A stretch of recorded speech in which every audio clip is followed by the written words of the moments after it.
Let's talk about Rutherford's atomic model. Ernest Rutherford was born on August 30th, 1871, in Nelson, New Zealand, the fourth child and second son in a family of 7 sons and 5 daughters. His father, James Rutherford, a Scottish wheelwright, immigrated to New Zealand with Ernest's grandfather and the whole family in 1842. In 1895, he obtained a bachelor's degree in chemistry and geology from Canterbury College and spent a short time working as a school teacher. He went an overseas study scholarship and decided to go to the University of Cambridge in the United Kingdom to work in J.J. Thomson's laboratory. Now, let's proceed to the nuclear model. According to Rutherford's atomic model, the positively charged particles and the majority of the mass of an atom were said to be concentrated in a small volume. He referred to this area of the atoms as the nucleus. Another idea put forward by Rutherford's model of an atom was that an atom's nucleus should be surrounded by negatively charged electrons. Rutherford also suggested that the electrons circle the nucleus at the speed of light. He called these elliptical paths orbits.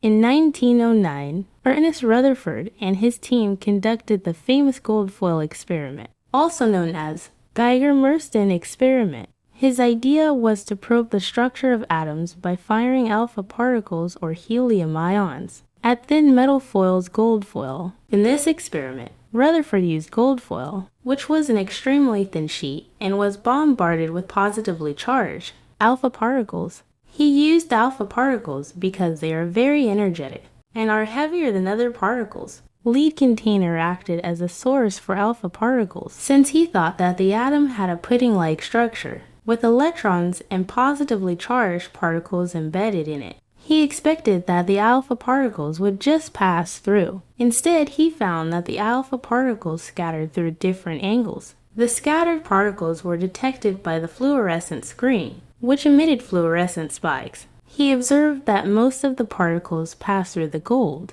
foil with very little deflection or no deflection at all. Few particles scattered at large angles. This experiment proved that the entire mass of an atom is located at the center and was named nucleus. Rutherford's atomic model, based on the gold foil experiment, led to several important postulates. Positively charged particles make up an atom. The electrons that surround an atom's nucleus are negatively charged particles. Since electrons are negatively charged and the tightly packed nucleus is positively charged, an atom either has no net charge or is electrically neutral. Rutherford's atomic model was experimentally successful and widely accepted by scientists. However, it was unable to explain certain critical aspects of atoms. Rutherford's model couldn't explain the atom's stability. His observations showed electrons moving at high speeds in circular orbits, which contradicted Maxwell's findings. Maxwell stated that accelerated charged particles emit electromagnetic radiation, meaning electrons should constantly emit radiation. Rutherford's model did not account for this. Rutherford's atomic model is incomplete because it does not explain any arrangement of electrons in orbit. Rutherford model hypothesis was later debunked by the discovery of protons and neutrons. Rutherford thought electrons moved quickly in circular paths around the nucleus. However, later research showed that this idea was incorrect.